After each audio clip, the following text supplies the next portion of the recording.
Welcome, podcast listeners that we also call print heads. Thank you for sticking with us through another year. It's 2023. Welcome to the new year. Welcome to our podcast. We are the 3D printing pros.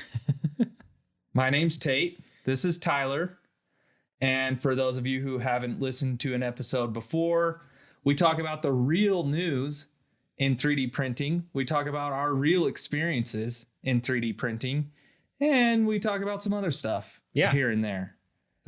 Just a little bit of other stuff. Those are the most fun episodes. They are. I don't know what they're like to listen to, but we definitely meander our way through 3D printing stuff.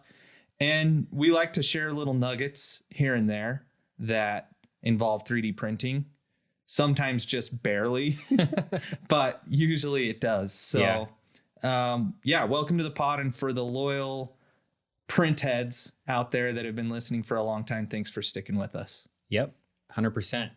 I think this is now the third calendar year that we've been doing this. This is the start of the third, I think. Yeah. Wow. Time flies.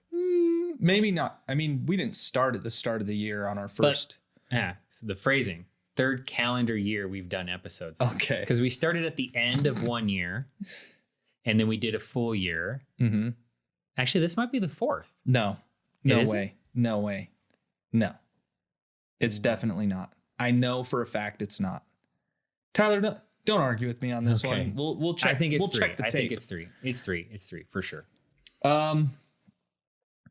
Which means we just actually passed the 2-year mark in actuality. Yes. Okay, that makes sense. Makes sense. So you were going to make some New Year's commitments to the print heads. Oh, yes. What are one those? Commitment? What one is it? Commitment. What is it? The episode goes out the day we record it. I love it. None of this waiting over the weekend or into the next week or into the next month or even into the next year, which has happened, the same day. Okay. So which that does mean there will be listeners. The audio only. There will be a delay between the audio and the video. And that's because we do a lot of little special tidbits for the YouTube watchers / listeners. We don't do anything. We as One a team, person we does are it. a team. We are a team. Yeah, you hear that's me? True. Okay, yeah. But yeah, we're gonna get the episodes out on audio a little sooner, and by we, then I mean you. Yeah. It's gonna go back to the old schedule because when we were doing just audio, they went out quick. Yeah, but the video adds time, but it adds actually a ton of extra content. Mm-hmm. I actually think the videos are probably the best way to experience the podcast, especially a 3D printing podcast that has visuals from time to time. Well, and one of our episodes the other day popped on YouTube. Did it? It got 10 to 100x the normal views. 100x? Yeah. What are the normal views? Okay, no, 10x. 10x. Yeah. Which was strange to me. You know, did we just get lucky on a day and YouTube featured one of our podcasts? Maybe. What kind of numbers are we talking about here? I think it went to 5,700 views or something like that, which to me was oh yeah, that's a lot of. It stands out for what we've been doing so far. Yeah. So I'm interested. Do we know why? I want to go talk to our person who has the YouTube credentials. Yeah. And log in and actually see, because the like percentage, the ratio of likes didn't match up to me. It's kind of like when you follow those your friends on Instagram, your personal friends that have 120,000 followers, and you're like, I know you. I know you're not that cool. and you're only getting 30 likes on every one of your photos. So I know that those are bots. Yeah. Did we just have a bunch of bots follow or watch our episode or what? I don't know. Maybe. Did your mom pay GoEngineer to buy some bots for us? I didn't pay. I know that. I can't can't speak for anyone else. I would hope that if you were paying for bots, you'd get more than just 5,000 views. But who knows? Well, I hope they were real. Here's the thing, though. We've never asked the print heads to smash that like button. We've never asked it. Are you going to ask? No. I'm not going to ask. But what I'm saying is because we've never People asked. who are on YouTube know to smash the like button. No, they need to be told to smash. Dude, nobody needs to be told to like and subscribe and smash nothing. If you like it, you're going to watch it. Yeah, you'll watch it, but that you won't smash it. I'll smash. You smash without being asked? Yeah. Unapologetic smasher of the like button. I'll be sitting there watching it and I'll be like, this is good stuff. I hope he asks me to smash it. I definitely try to like the things I truly like. I don't give the likes out for free. How quickly do you subscribe? Will you subscribe partway through your first video? Heck no. Unless I know that it's going to be a series, like, holy smokes, this person just started a really cool build.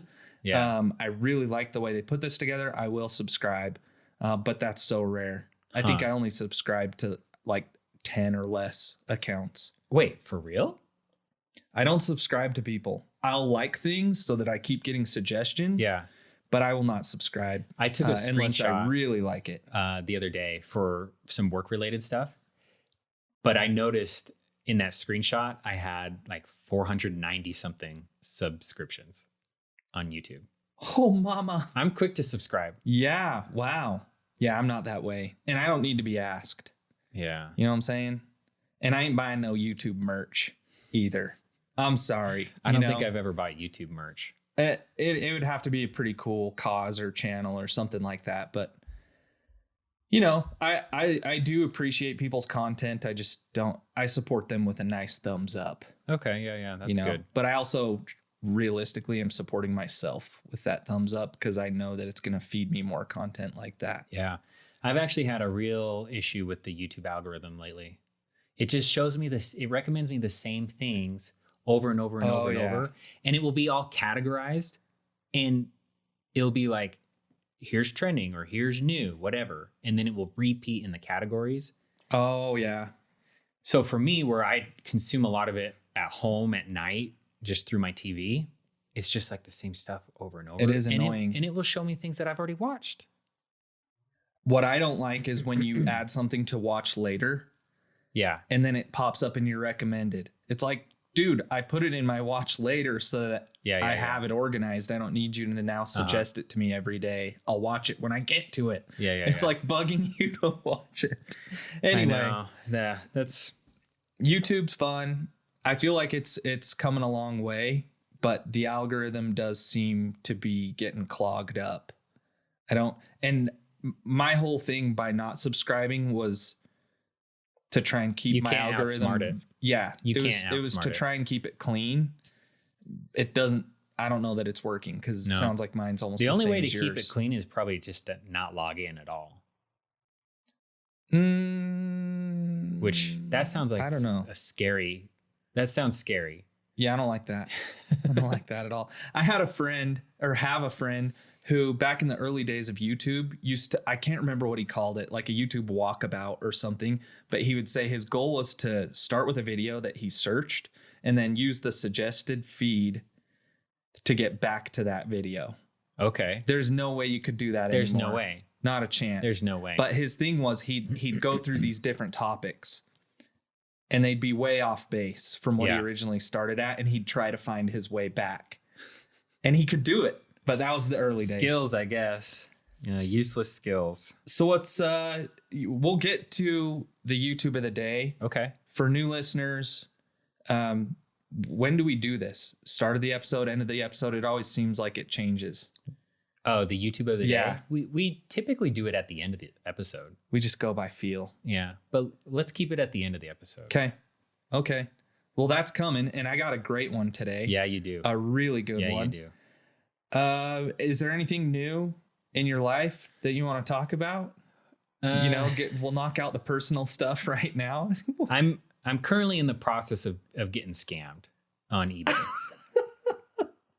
What happened? I am being scammed at the moment. Please tell. So I have some searches set up on eBay for various things, and one of them is a new like an upgraded camera that I've been eyeing for a long time. I would And- never buy a camera on eBay. I'm sorry, dude. We don't have to get into that. Yeah. The camera that I have right now, I bought on eBay. It's been fine. And I'm very frugal. I hate to buy things new. Wait, can I bookmark that just really quickly? Sure. Your frugality is what's causing our audio to crash. We just learned today. So just so everybody knows why the audio like sometimes is pretty decent and then other times you're like, are they recording that on the camera? It's because he used to think it was me not pressing record here, but it was your piece of crap 32 gigabyte SD card that you are unwilling to let go. It's in your pocket right now. You will not throw it away. It's $12. It may have caused one episode, but we have Come on. we have video evidence of you not hitting the record button once as well. one time. How many Once. times have we lost audio? Here's the thing. We know the audio quality 2 episodes ago was very poor. It didn't get recorded with these microphones. Mm-hmm. We have no idea why that happened, but I guarantee you we weren't using that. We weren't using that bad card. Okay, back to the frugal aspect. So Yeah, we yeah. know that Tyler's very frugal. So I like buying needed to used point things that on out. eBay. Absolutely. I like buying used things on eBay. Me too. And so this camera popped up. It was like 30% less than it should have been. So I Red flag. picked it up. Okay. Within Mhm. like 10 minutes of it being listed. The next morning, the guy's like, hey, it broke. I dropped it. It broke. And I'm just thinking, that doesn't sound right. In my head, I'm thinking he probably realized he listed it for too low and he's trying to back out of it. Mm. So I was like, just send it. He's like, no, it crumbled into pieces. Oh my gosh. And it's like, no, just send it. A couple days goes by, nothing. I don't hear anything. And then suddenly a tracking number pops up. I was like, okay, cool. He's sending something. I look up the tracking number and it's 28 pounds. I'm like, this is starting to not really add up. So I message him. He's like, do not worry. That's all he says. Do not worry. Okay. I'm a little worried. At this point, I kind of know, like, I'm not going to get this camera. But I expected to get a package. Long story short, these scammers can find tracking numbers that are going to your city, but are real legit tracking numbers for other packages. So when the day came and I didn't receive anything, it said it was delivered. I contact UPS and like, this is originating from Amazon. So it's a legit package from Amazon delivered to a legit person that the eBay seller like commandeered. I don't know how they get a hold of it, but just a PSA, this is a thing that can happen. They can commandeer other tracking numbers, put them into the eBay system. eBay system is all automated. It says it's delivered, blah, blah, blah. So yeah, now I have to do this waiting game where I have to contact the seller and tell him what he already knows. Like, this is a fraudulent transaction, whatever. And it's just going to take me another week or so. Oh my gosh. Yeah. Crazy, huh? If only they just put that much work into a normal job. I know. You know what I mean? For real, because it's not the easiest thing to do to like create a new account, establish some level of feedback so you're trustworthy, and then you can pop off one time. You can do this. Dude, this is wild. Yeah, it is eBay, wild. I don't trust eBay as much as I used to. This is actually the first time I've ever had an issue. Electronics seem to be kind of the thing that gets most people. My buddy bought an iPod years ago, and eBay actually ruled in the favor of the seller. That's pretty rare. They protected the seller in this instance, and this was in the early days of like the whole conflict resolution that they had at that time. He basically bought a junk iPod. They sent him a bad iPod. He told them, hey, this is bad. It doesn't work. And he ended up having to pay for it. Yeah. So kind of a bummer. If I'm buying a 3D printer, the first place I'm going is eBay.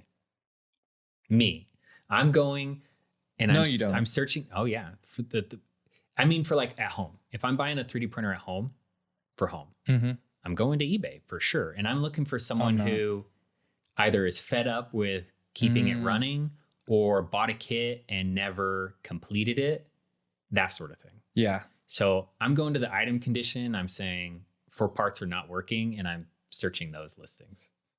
Those are like kind of hard to come by. Yeah. You have to be patient.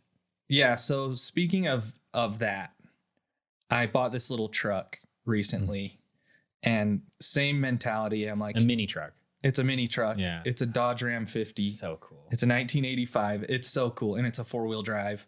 Like, I've been looking for one of these for a long time. I test drove one years ago. The guy wanted only $1,800 for it. It worked perfect. He had a stack of full service records. I was so excited. But at the time I lived with a roommate. Yeah. And I already had my Bronco, my daily driver, and to bring a third car in would have been just not cool. Uncouth. Yeah. So I've regretted that ever since. You live alone now, right? No, I have roommates now, but I do have a house. Okay, yeah. And so it's my call. If Yeah. I want to fill the driveway full of junkyard cars, Yeah, I yeah, can. But I ended up buying this truck, and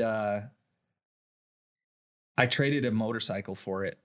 I traded it to a kid. The kid was kind of fed up with it. Uh-huh. He was like, he drove it as a daily, and when it blew up, he let it go. Yeah. So he had it posted online. I said, hey, do you like dirt bikes? He's like, yeah. What do you got? And I had this like half-built Frankenstein motorcycle. It was an old big bore 2-stroke that had like a Frankenstein frame. It was the original 490 YZ frame it was melded to a like 2001 steel frame, like YZ. I have almost no knowledge of motorcycles, by the way. So modern suspension, good, cool old motor, but in those days, motocross and suspension geometries were awful.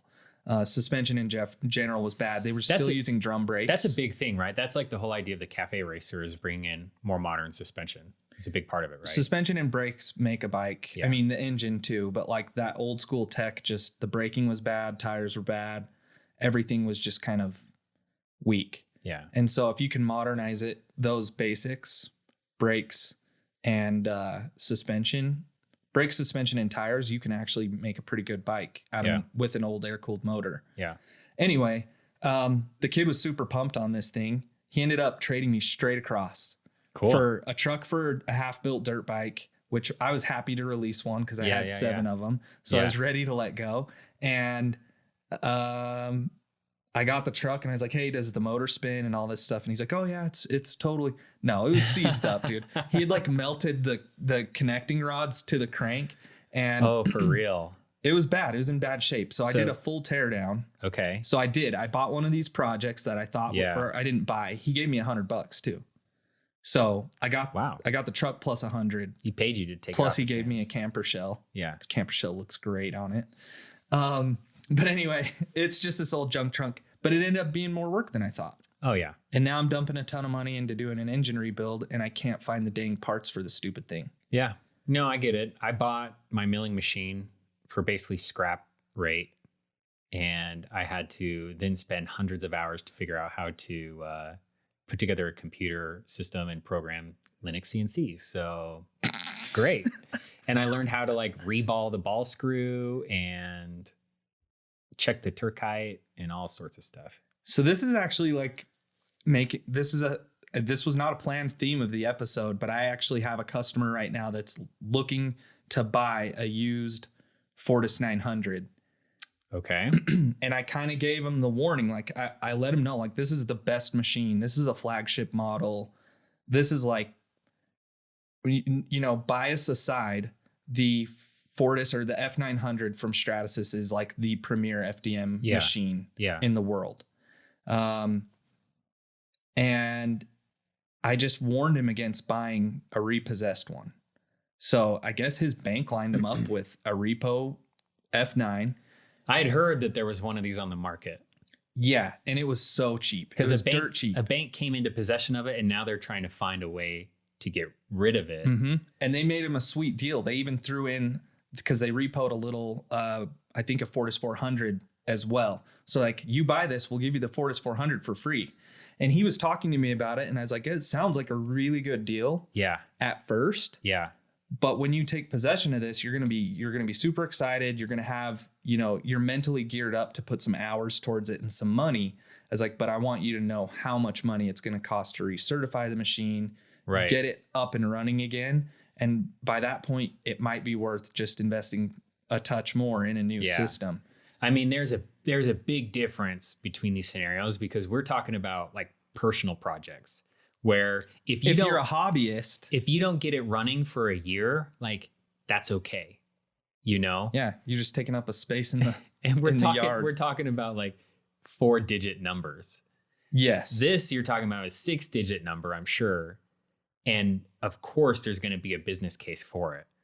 So that's a serious gamble for sure. Sure.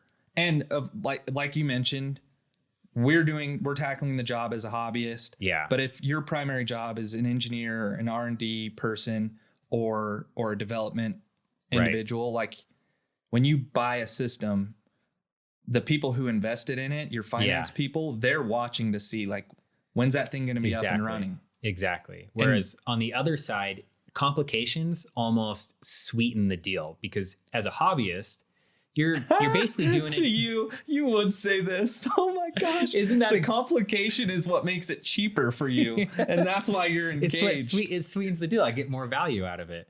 It's like I bought this thing. You get to learn how to rebuild a Linux. Exactly. Oh no. You're there to learn, but you are there to learn. Yeah. And you do have to approach it with the mindset of I'm here to learn and I don't know exactly what I'm going to learn, but anytime I've spent doing this, it's spent learning. So it's different.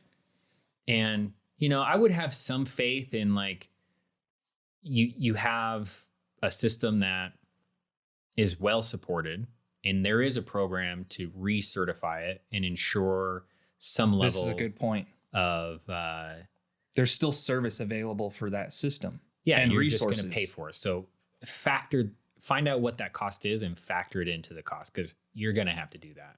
Yeah, and this is something that I wish I would have done with my little truck because I had I've been looking for one of these forever. I've had a notification set up on the local classifieds to be notified anytime one's listed. And I haven't gotten a notification. And I finally did get a couple, but like this one was out of state. Yeah. Had to drive to go pick it up. And now I'm finding. Oh, for real? Yeah. I went to Arco, Idaho. Oh, through a blizzard. It was wild. Crazy.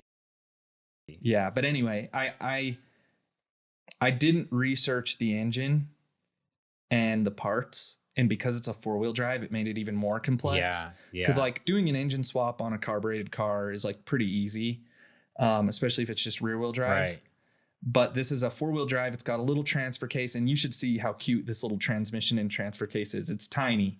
But dude, I can't find parts for it. So now you're like, okay, well, this is going to turn into an engine swap. Kinda. Ultimately, I have decided to rebuild the engine. I'm going to see what I can do, and I'm going to have faith that the transmission even works because I bought it not running. Have you seen some of the latest traded things that 3D Magic Mike is doing with the 3D printed? Oh my gosh, incredible. His little Datsun. Yeah.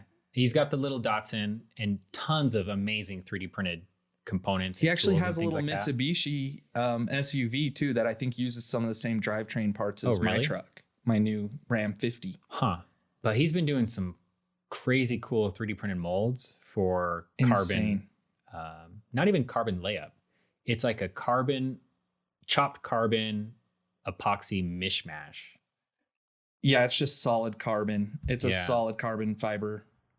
Which is something that's kind of trended over the next. They're not sheets or shells. They're solid carbon fiber. Like he's done a shift knob, I think. Yeah, he takes the carbon sheets, chops them up, and then mixes them with an epoxy almost into a slurry, and then just packs that into the cavity, which is interesting. Yeah. And he uses 3D printing and milling a ton. Yeah. We've talked about him a ton of times. He's the premier example of like how to make a hobbyist system, whether it's a mill or a 3D printer, how to make a hobbyist level system do totally professional work. Yeah. But would an industrial system suit him better? Probably, because he's always like gluing things together. For sure. And anyway, but he's such a good example. He's super fun to watch.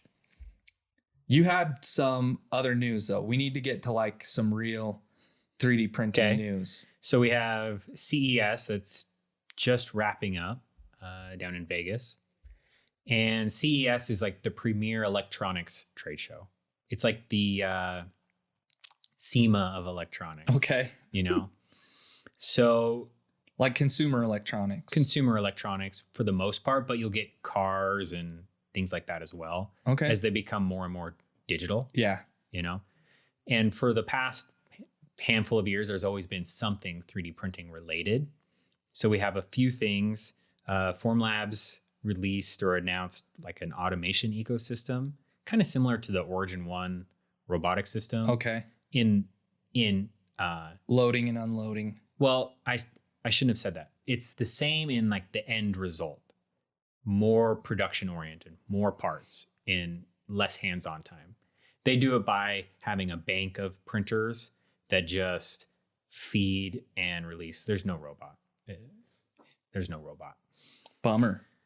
There was no cobot, some 3D printed gummies. Robot. 3D printed gummies from Neutrogena. So they're like skincare gummies, which is interesting. We have a whole episode on 3D printed food. Sounds like a waste of time. So my favorite part about this story is that the product is called Skin Stacks, but you eat them. So I just think they should be called Skin Snacks. Ew. Both sound not good. I know. You do not want to put that in. I know. Can I just say something real quick? What? This reminds me of like, this is real news. Yeah. Have you seen A Christmas Story? Yeah. So did you just watch that? No. I did. And the dad says, the dude in Indiana swallowed a yo-yo. Yeah. He's reading the paper. Yeah. And she's like, that's not news. He's like, what do you mean? This is real news. Yeah. Are we that for 3D printing? I don't know. Are Maybe. we just like, what are the real stories? Well, I do think that this is kind of gimmicky, and we do see Some gimmicky. clodhopper down in Indiana swallowed a yo-yo. The whole thing of taking a photo of your face, and then they pick out like all of your skin defects, and then they put together a customized skincare regimen, and then they 3D print that into a single supplement, I think is somewhat gimmicky at this point in time. But that's what it is. We've said that about 3D printed houses. Yeah. For sure. Is food the next thing? Did you hear maybe. about this guy who swallowed a yo-yo? Swallowed a yo-yo? Yeah, on a bench. Some clodhopper down in Griffith, Indiana. Clodhopper. Boy, they write the silliest things in the newspapers. What do you mean silly? I mean, that's real news. That's not like politics slot. Is that us with 3D printing? It could be. I think could be. some episodes. So HP was there. They had all their gaming stuff. One of their lines of gaming equipment is called HyperX, and they featured some 3D printed keycaps for mechanical keyboards, which is pretty cool. You know, that's getting into mass production and should get into mass customization. And then there was a Chinese company called Kokoni that released a new printer platform. But the only reason I mention this is because they market it as being AI powered. And I think that's going to be a theme for this upcoming year is 3D printer manufacturers claiming that their technology is AI powered. Because AI, we've been talking about it here and there. Yeah. Legit. And it's a legit discussion. Mm-hmm. And there will be companies that produce legitimate high value products in this upcoming year. But it's also going to be this year's most hyped technology. AI. Like AI will be for sure. It's just trending. It's trending, and trending is not even the right word. So there's a tool called Chat GPT, which the fact What that is this? The fact I asked you before, I don't know what it is. that blows my mind. Number one, Should that I blows look it my up, or are you going to tell me? Well, let's just talk Why don't about you it. tell I'm going all to give the you. other print heads who don't know what Chat GPT is? I don't think that there could be a single person outside of you You're that hasn't kidding me. heard of it, unless I live in a complete bubble. Am I living under a rock? So I think so. I'm looking it up. I'm embarrassed. The speed at which they reached 1 million users. Oh, I heard about this. Okay. I saw it on LinkedIn. Okay. I did not read into it though. I saw the headline and I saw that they reached 1 million users really quick, and I was like, oh, there must be something to this. And then I skipped it. It's a natural language AI where you basically can ask it questions and it gives you answers in natural language. Okay. But it can do computer coding. It can do essay writing. It could do all sorts of stuff. I mean, it's really, when you first try it, which that's going to be your homework I'm giving you, you got to try this. Is this the same engine that someone challenged? They challenged any lawyer going to a Supreme Court case to put AirPods in, earphones, whatever, and just repeat after the AI. Who challenged that? They offered $1 million. That would fail. Okay, while you look it up, I'll tell you that would fail because it's not that good. It is very good, but as you niche down and become more and more specific, it is confidently inaccurate a lot of times. CBS News. AI-powered robot lawyer will be the first of its kind to represent defendant in court. This isn't... What's the year? What's the know. date on this? Good question. January 9th. Of this year? Mm-hmm. Oh, so this is like This is 4 recent. days ago. This is recent. I don't know what that is. It could be powered by the same thing. So Chat GPT-3 is the version that is currently public. It was first released about a year ago. I remember listening to some podcasts, and at that time it was invite only, and it was pretty limited access. And people were just going nuts about what it could do in terms of like writing ads and summarizing articles, doing copywriting and things like that. And then I kind of forgot about it. And then it was released publicly in the middle of December, and I started playing with it, and I was like, this is amazing. Like it can do, I've been doing some stuff in Excel, and you can ask it to write formulas. It's not always accurate, so you have to double check it and things like that, but it's absolutely bonkers. Wow. And we had a few episodes last year where we were talking about AI and the replacement of labor and things like that. Oh yeah. And we fired some folks up with that one. Oh, we definitely did. And an overarching theme or an undertone of our discussion is that there were certain classes of jobs that were most at risk. And a lot of it was just labor, right? Mm-hmm. These newest generation of machine learning algorithms, and Chat GPT being one of those, Midjourney and DALL-E, the image generators, they're threatening a totally different class of jobs, more creative type jobs. Yeah, for sure. Well, I told you one of my old roommates was an attorney, and he worked for a startup that was doing, they basically wrote contracts. They use AI to write contracts for people. Mm-hmm. His job was basically proofreading these contracts and making sure they were legitimate. Yeah. Which at first I think he did most of the work, but yeah, it got better. And obviously something like this could, give you a great start. It's going to be insane. Chat GPT releases APIs. So you have third-party tools being built off the APIs for more specialized stuff. Some of those APIs allow you to basically ingest your own data sets. So for something like us, where we have years of communication to and from customers, like you could potentially see a use case there. But you're going to see a lot of 3D printing companies try to latch onto that hype. I guarantee it. 3D printing has had its different hype cycles. 2013 to 2015, 2020 to 2022 was another secondary hype cycle. And it will not be in the hype cycle this year, I don't think, but it will be trying to attach itself to this current hype cycle, which is AI.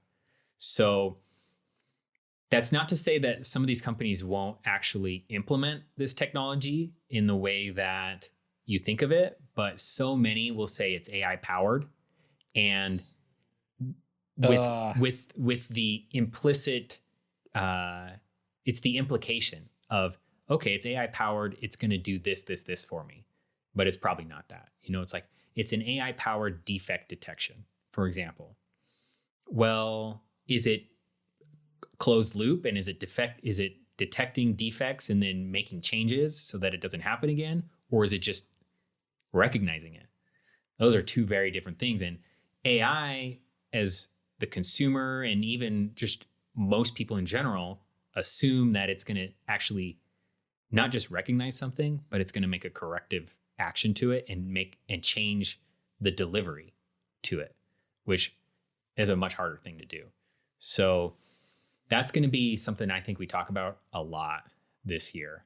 AI in general, because it's going to be on everyone's mind. But I think the marketing around 3D printing on every level, they're going to want to say, like, well, AI we may powered. be referring back to this episode this year. We'll call it like, this is the prediction for 2023.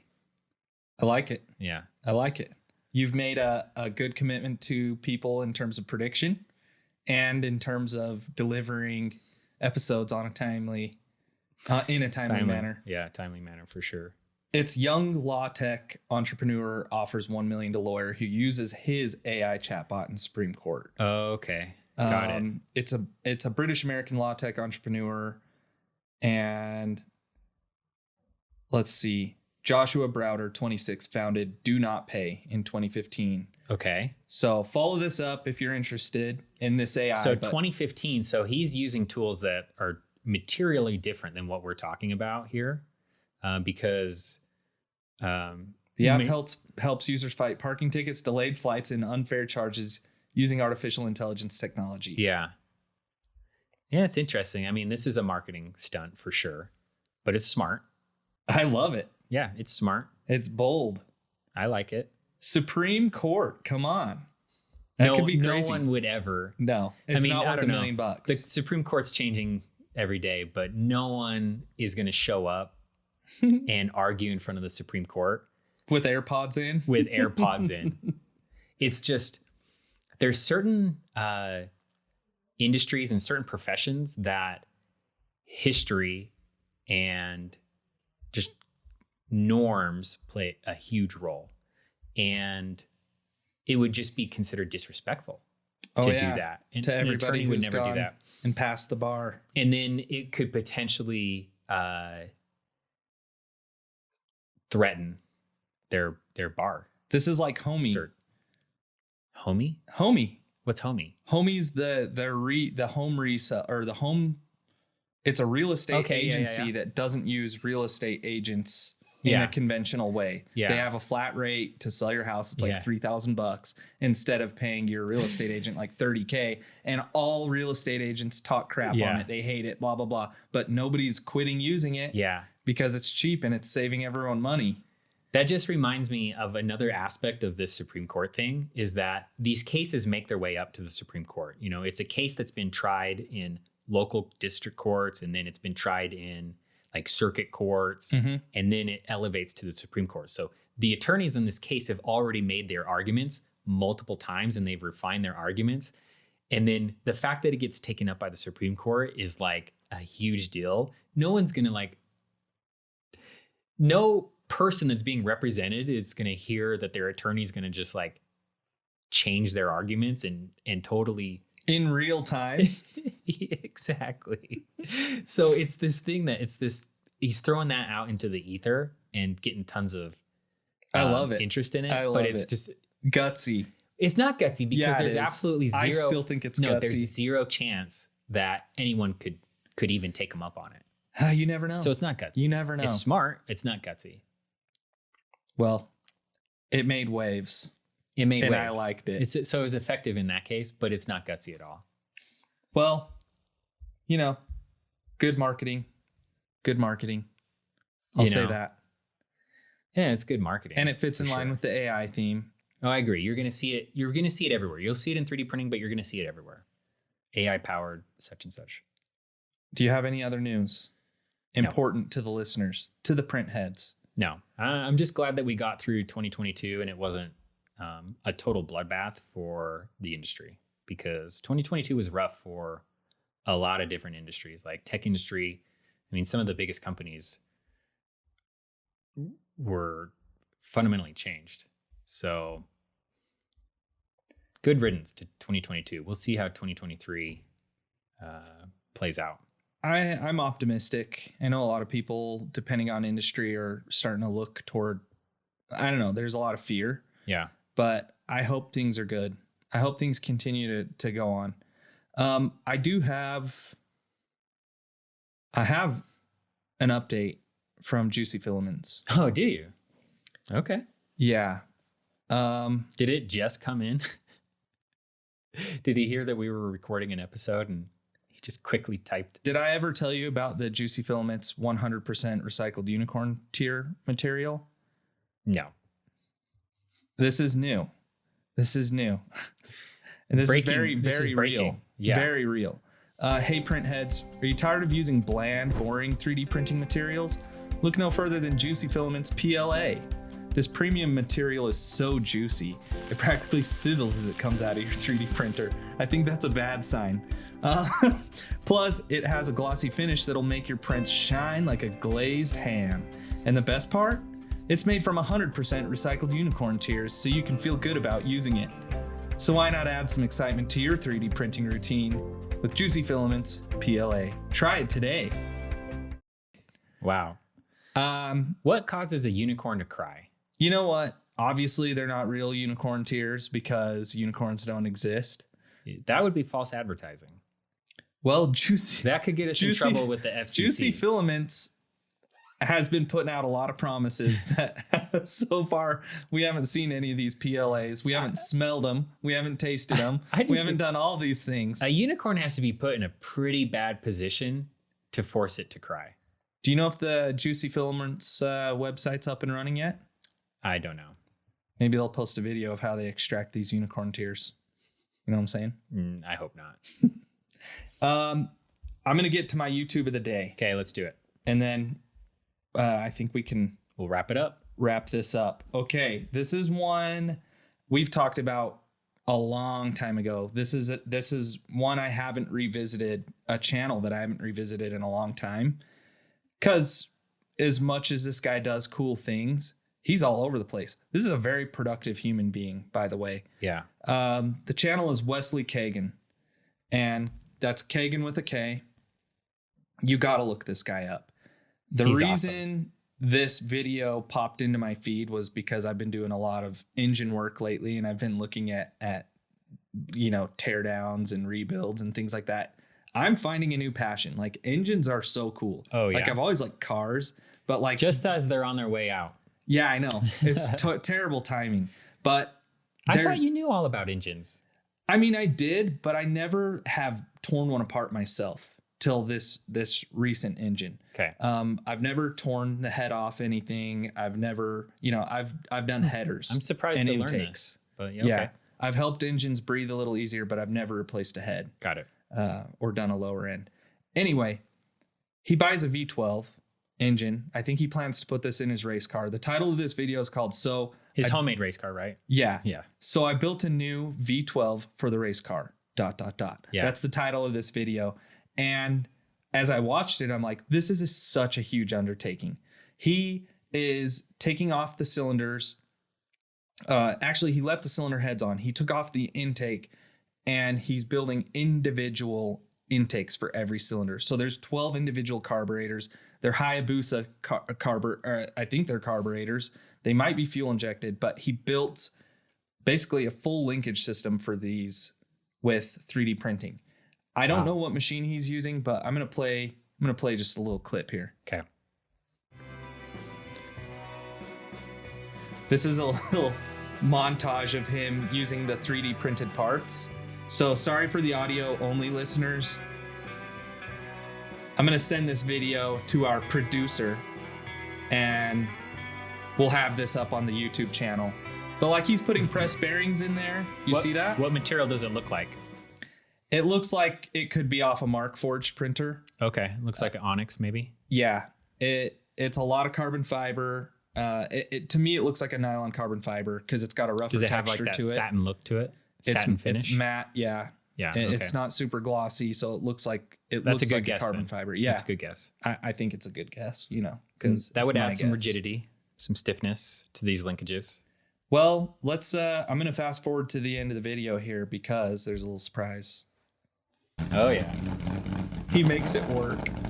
He makes That's it so work. awesome.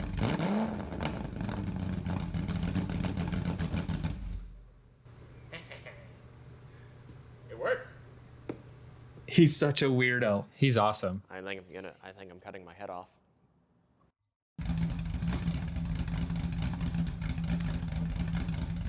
Listen to that beauty, and look at it. It is My beautiful. goodness. So 12 individual throttle bodies. And he And built his intakes. own header set Yeah, that's amazing. for this thing We first came across him because he did the pneumatic valve train, right? on just like a Harbor Freight engine. Oh, that's right. And I think that was was it a Ferrari thing? Was Ferrari the first person to start using the pneumatic cylinders? No. Or the pneumatic lifters or whatever they are? Koenigsegg, how do you say that? Koenigsegg. Oh yeah. Yeah. Great brand. I wish I knew driving how to. that. I wish I knew how to pronounce it. I like driving that car. They also in were Forza. one of the first, if not the first, company that was using metal printed turbo components. Really? Yeah, Like the on their production vehicles, which for production for them is like the pretty impellers? limited. Yeah, Whoa. and housings. Really? Yeah, exhaust housings. Interesting. Uh-huh. So this kid, he's obviously super smart and he pumps out these projects relatively quickly from what I can tell. Yeah. And some may go unfinished or unvisited, but like to me, this is a finished project. He Yeah. got an engine and got it running in the same episode. I didn't Yeah. have to watch 50 episodes for him to get there over the course of 2 years. I like this type of channel where he's not on a schedule to put videos out and he's just videoing what he was going to be doing anyway. And he's not like a slave to the YouTube thing, For sure. I think it's cool. Yeah, he doesn't have he's got 154 K subscribers, Which is awesome. and this one video alone has like 1,500 comments. So People like him. Yeah, 13,000 likes. I liked this video myself. He's somehow approachable, even though none of us could do what he's doing. Yeah, I wonder where he gets his funding. Because he's been doing this since Yeah. before he was making money with YouTube, Yeah. right? So and he did pretty big stuff. Like he made the 6-wheel drive Jeep. Yeah. He did a bunch of Yeah, crazy pretty things. wild stuff. All right. My YouTube of the day is a channel called Tyler Bell, which is a young guy who fabricates different things. And Oh yeah, you told me about I this. told you about this. So his latest video This is Is me insane. flying away from an explosion, all because I saw a video on the internet and thought I could try it myself. But to understand how I got here, we need to go back in time about a year to when I was watching my favorite series on YouTube, Stuntmen React from Corridor Crew. And they were explaining a stunt called an air ram. It's when the stuntman gets launched into the air using a pneumatic device. wild. Okay. Wild. I like it. So he's kind of on the opposite end. He does pretty highly produced videos Mm-hmm. and he's on a more regular schedule and does the whole YouTube sponsorship and things like that. But he builds some cool stuff out of his garage. And in this particular case, he builds this pneumatic launch mechanism that the first time he fires it, in my head, I'm thinking, you cannot stand on that thing because it will destroy your body. He pumps it up to like 800 PSI on 2 4-inch bore pneumatic cylinders. Actually, they're hydraulic cylinders, but he's using air. And it just opens it all right away. It was extremely violent. Who's the other guy that does stuff like similar to this? He works or worked for Formlabs. Stuff made here. Stuff Made Here. Does he? Because Stuff Made Here, the stuff he makes is dangerous, like scary. Yeah. This to me seems like that same type of thing. I mean, you're launching yourself with pneumatics. It is very dangerous, and he injures himself not to In a this great video? not to a great degree, but I was watching this with my wife in the room, Mm-hmm. and I was like, hold on. I skipped to the end just to see that he if he made it. Otherwise, I wouldn't have love watched it. it. And so Okay. then I went back and watched it because I had to know, did he kill himself? Oh my god! Or did he break his spine? Well, he made the it. video. The level of his stuff is not even. It's not even on the same level of Stuff Made Here. Like Stuff Made Here is unprecedented in the complexity of his projects. Mm-hmm. These are complex, but they're more fabrication related. They're not. There's no programming or anything like that. But it's entertaining stuff. I recommend it. Tyler Bell. I'm gonna watch this. Yeah, I it's like cool. it. Well, those are our YouTubes of the day. I think we covered some decent news. We're gonna get this episode pumped out quickly. Gonna do it. It appears that the audio worked. Great. And so yeah. All right. We'll Here's catch you to, next time. 2023. And we're going to do 40 episodes this year. Okay, we'll see what we can do. Here we go. All right. Peace. See you all.